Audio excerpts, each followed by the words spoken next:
नमस्कार साथियों, जैसा कि आपको पता है हम आईपीसी का पार्ट 1 जिसमें चैप्टर 1 सेक्शन 1 से लेकर 5 तक का हम वीडियो देख चुके हैं। अब हम आईपीसी का पार्ट 2 देखेंगे जिसमें सेक्शन 6 से लेकर सेक्शन 25 तक बताया जाएगा।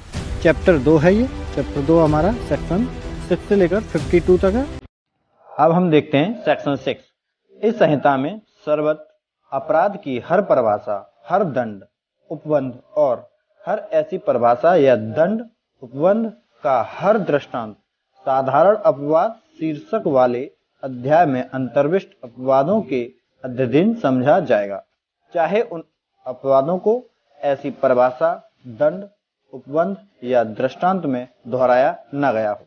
कहने का मीन्स है कि जो हम इसमें कोई भी दंड या उपबंध या कोई भी परिभाषा पढ़ेंगे उसको हम एक बार साधारण अपवाद वाला जो हमारा चैप्टर है, चैप्टर 4, उसके साथ पढ़ेंगे। मीन्स दैट 76 सेक्शन 76 से लेकर सेक्शन 106 तक उसको एक साथ समझ के पढ़ेंगे, उसके साथ ही दोहराएंगे। अगला सेक्शन हमारा सेक्शन 7।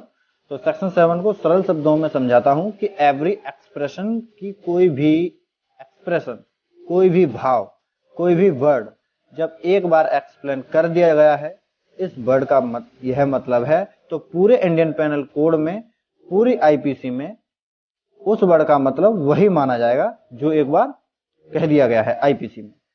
मीन्स दैट ऐसा नहीं है कि कभी किसी वर्ड को किसी अलग तरीके से एक्सप्लेन करेंगे और आईपीसी किसी और सेक्शन में किसी अलग तरीके से एक्सप्लेन करेंगे। जब कोई वर्ड एक बार एक्सप्लेन कर दिया गया आईपीसी किसी भी सेक्शन में, तो पूरे इंडियन पेनल कोड में, आईपीसी में उस वर्ड का मतलब वही माना जाएगा। जैसे एग्जाम्पल के तौर पर, अगर कोई क्रिमिनल नाम का जो वर्ड है, अगर उसको एक बार एक्सप्लेन कर दिया गया, आईपीसी के अंदर की किसी व्यक्ति को क्रिमिनल कहा जाएगा, तो वह क्रिमिनल वर्ड जब भी आएगा उसका मतलब वही माना जाएगा जो आईपीसी में एक बार एक्सप्लेन कर दिया गया है।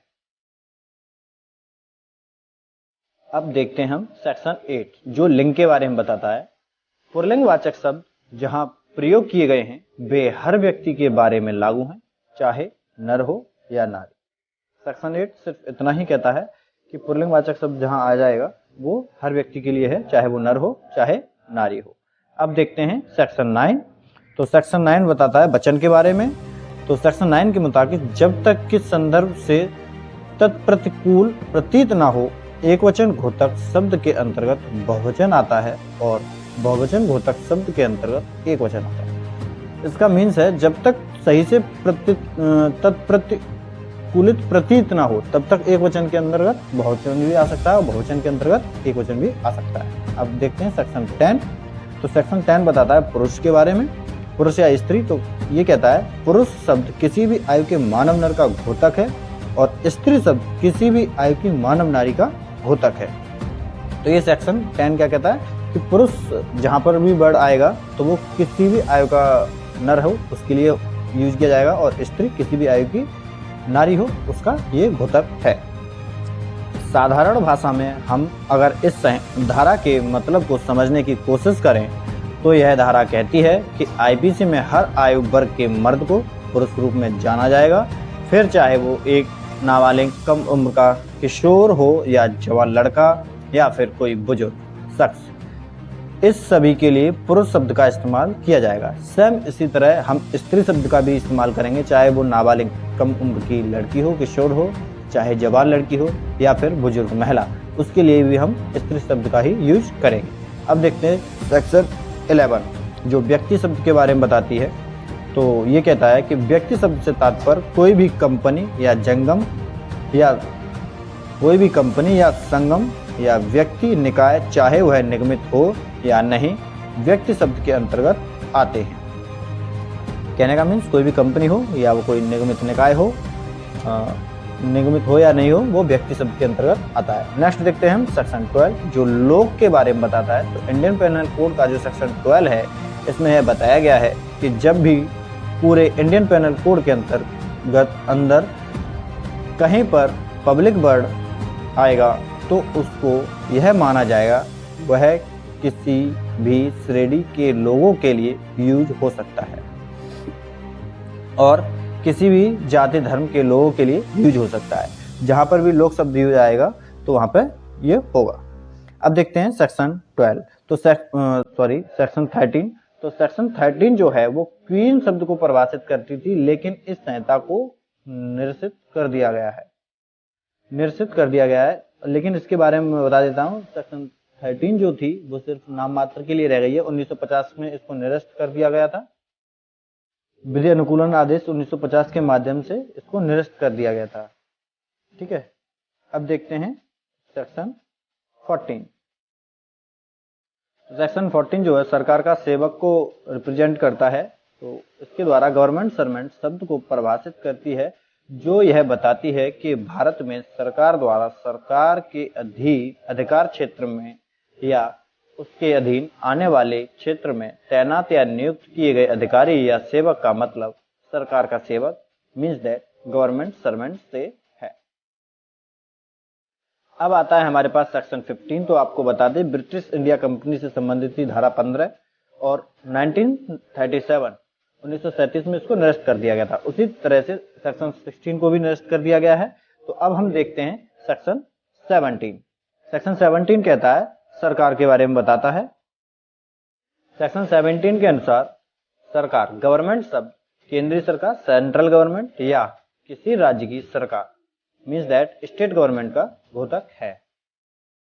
अब हम देखते हैं सेक्शन 18 जो हमारे पूरे भारत को प्रेजेंट करता है। तो इसमें भारत की परिभाषा दी गई है।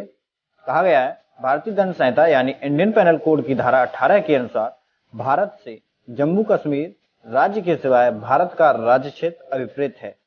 साधारण भाषा में कहें तो आईपीसी की धारा 18 भारत को परिभाषित करती है। मतलब यह है कि आईपीसी के मुताबिक भारत क्या है। अगस्त 2019 से पहले भारत का मतलब था जम्मू कश्मीर राज्य को छोड़कर भारत, लेकिन अब इस सेक्शन का मतलब हो गया है कि जम्मू कश्मीर व अन्य राज्यों समेत पूरा भारत। आपको याद दिला दें कि अगस्त 2019 में जम्मू कश्मीर से आर्टिकल 370 हटाए जाने के बाद सेक्शन 18 का मतलब ही बदल गया है। तो आपको ये पता चल गया होगा। नेक्स्ट हम देखते हैं सेक्शन 19। तो न्यायाधीश से संबंधित है आईपीसी की धारा 19, जज को परिभाषित करती है ये धारा 19। तो इसके अनुसार न्यायाधीश जज शब्द न केवल हर ऐसे व्यक्ति का घोतक है जो पद रूप से न्यायाधीश अभिहित हो, किंतु उस हर व्यक्ति का भी घोतक है जो किसी कानूनी कार्रवाई में, चाहे वह सिविल हो या आपराधिक, अंतिम निर्णय है या ऐसा निर्णय जो उसके विरुद्ध अपील न होने पर अंतिम हो जाए या ऐसा निर्णय जो किसी अन्य प्राधिकारी द्वारा पुष्टि किए जाने पर अंतिम हो जाए, देने के लिए विधि द्वारा सशक्त किया गया हो, अथवा जो उस व्यक्ति निकाय में से एक हो जो व्यक्ति निकाय ऐसा निर्णय देने के लिए विधि द्वारा सशक्त किया गया हो।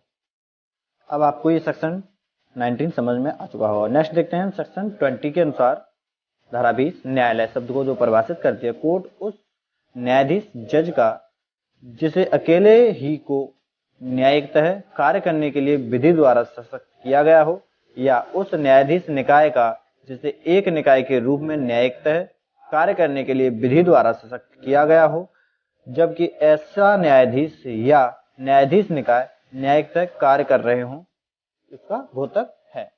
तो ये सेक्शन 20 जो है वो न्यायाधीश के बारे में बात करता है। अब देखते हैं हम नेक्स्ट सेक्शन है 21 जो कहता है हर न्यायाधीश जिसके अंतर्गत ऐसा कोई भी व्यक्ति आता है जो किन्हीं न्यायिकतः कार्यों का चाहे स्वयं या व्यक्तियों के किसी निकाय के सदस्य के रूप में निर्वहन करने के लिए विधि द्वारा सशक्त किया गया हो।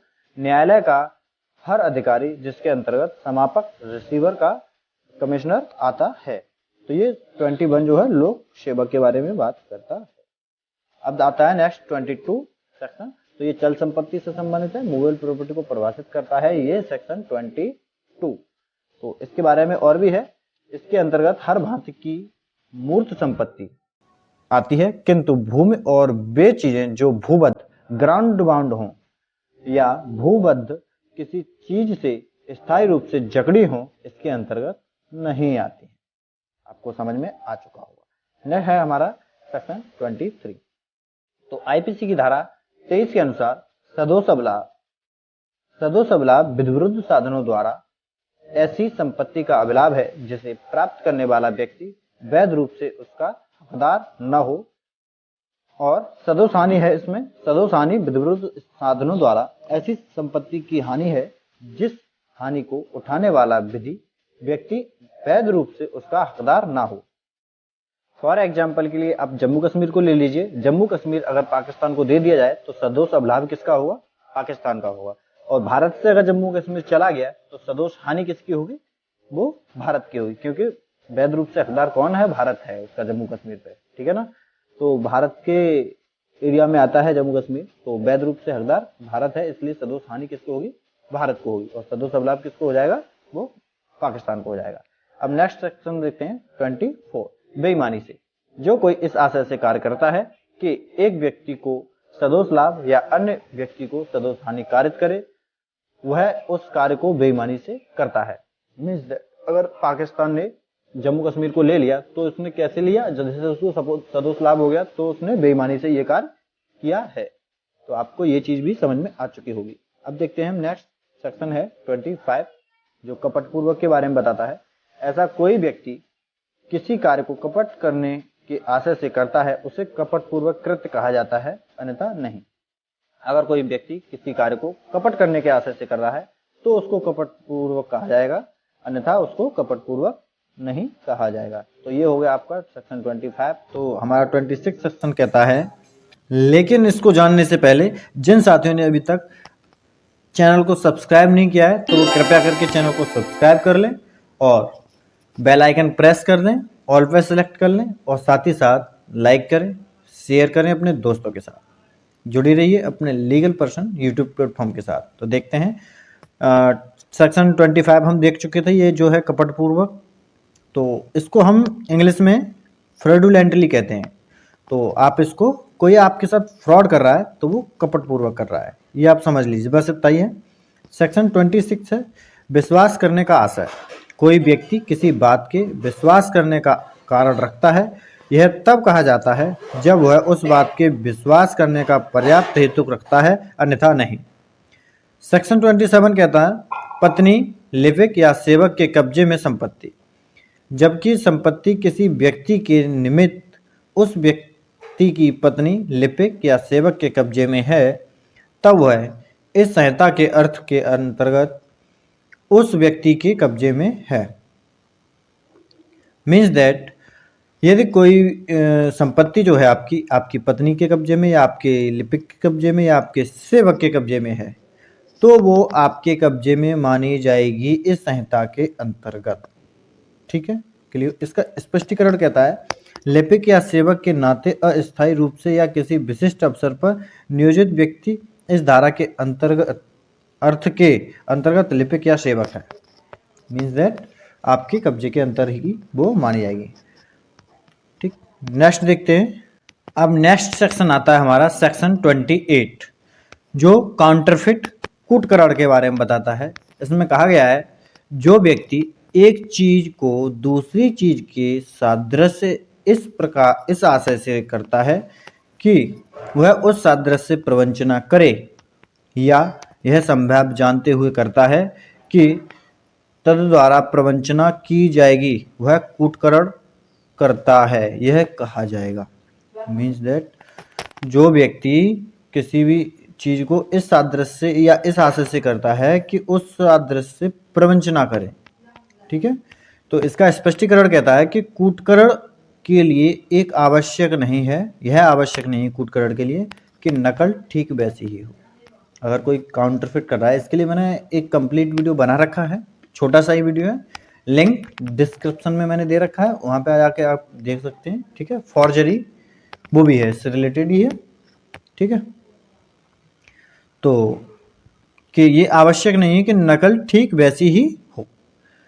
सेकंड स्पष्टीकरण है इसका जबकि कोई व्यक्ति एक चीज को दूसरी चीज के सादृश्य कर दे और सादृश्य ऐसा है कि तद्वारा किसी व्यक्ति को प्रवंचना हो सकती हो, तो जब तक कि तत्प्रतिकूल साबित न किया जाए, यह उपधारणा की जाएगी कि जो व्यक्ति एक चीज को दूसरी चीज के इस प्रकार सादृश्य बनाता है, उसका आशय इस सादृश्य द्वारा प्रवंचना करने का था।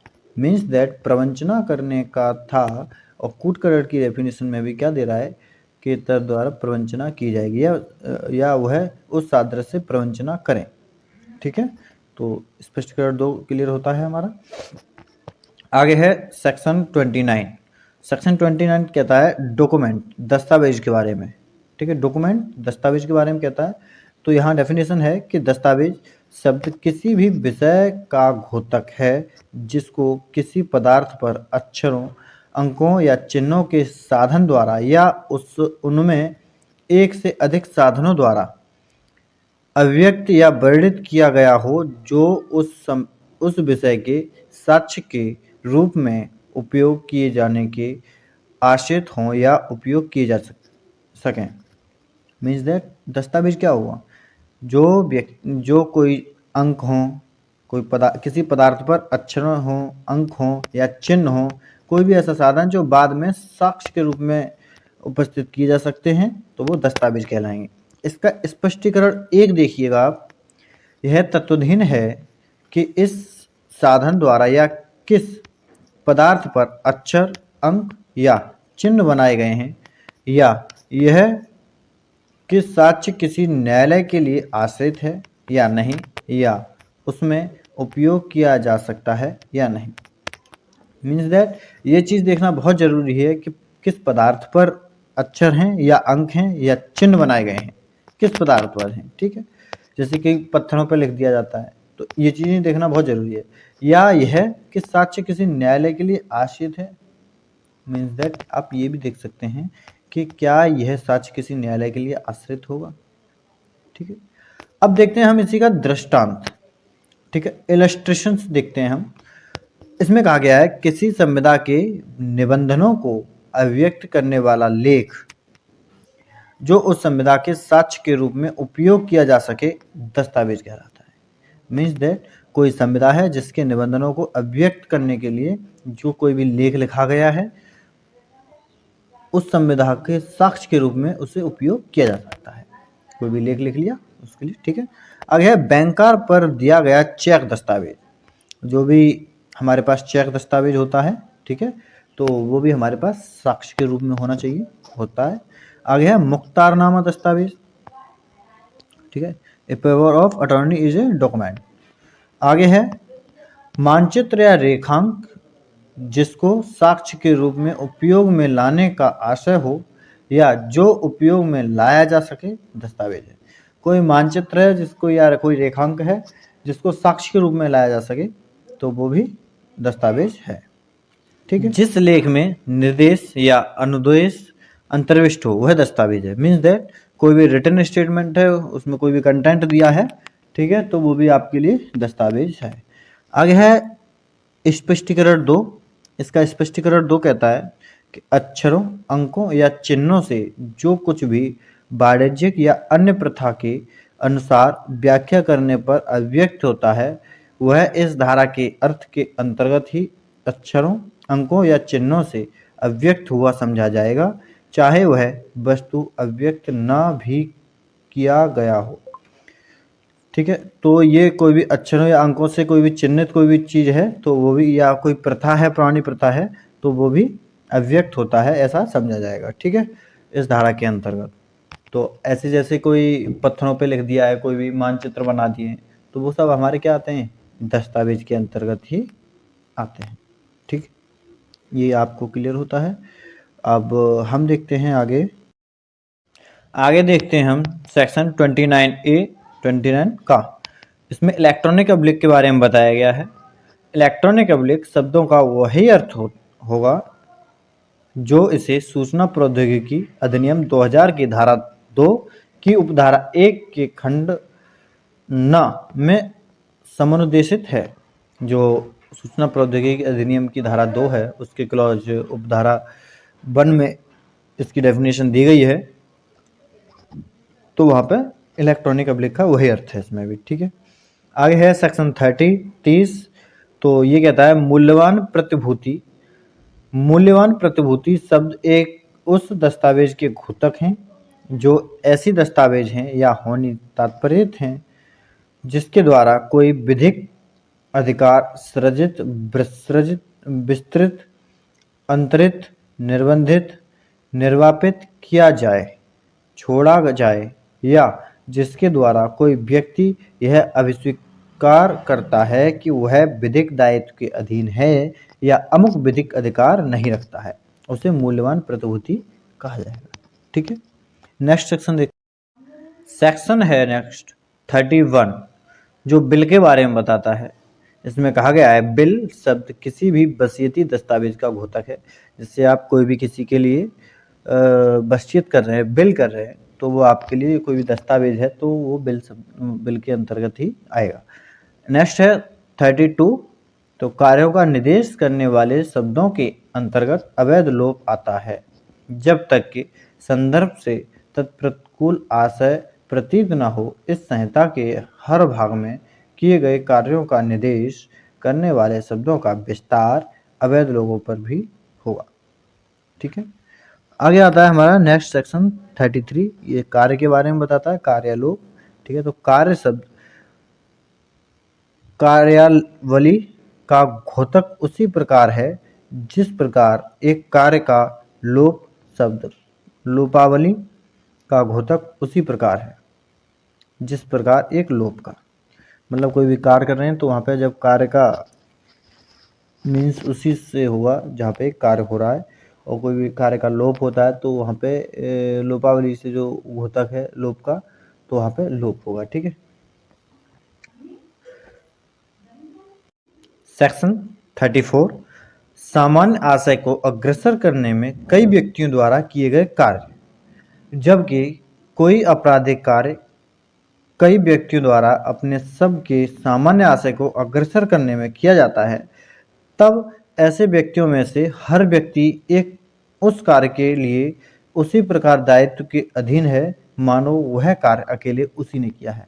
जैसे कोई भी जैसे सपोज दैट आप कोई भी क्राइम करने जा रहे हैं और सभी लोग मिलजुल के सामान्य आशय से कर रहे हैं उसको भी, तो वो सिर्फ ऐसे समझा जाएगा कि जैसे समझ लीजिए वो आप अकेले एक ही ने किया है। इसके लिए बहुत ही इम्पोर्टेंट केस है बास्तीराम बनाम स्टेट ऑफ राजस्थान, 2014 का ये बात है, SCC 398। तो ये आप केस देख लें, आपको पूरी डिटेल और भी मिल जाएगी।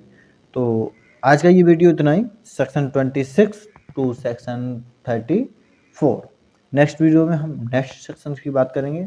तो जुड़े रहिए अपने लीगल पर्सन यूट्यूब प्लेटफॉर्म के साथ। जिन साथियों ने अभी तक चैनल को सब्सक्राइब नहीं किया है कृपया करके वो चैनल को सब्सक्राइब कर लें और लाइक ज़रूर करें, एक लाइक तो बनता ही है।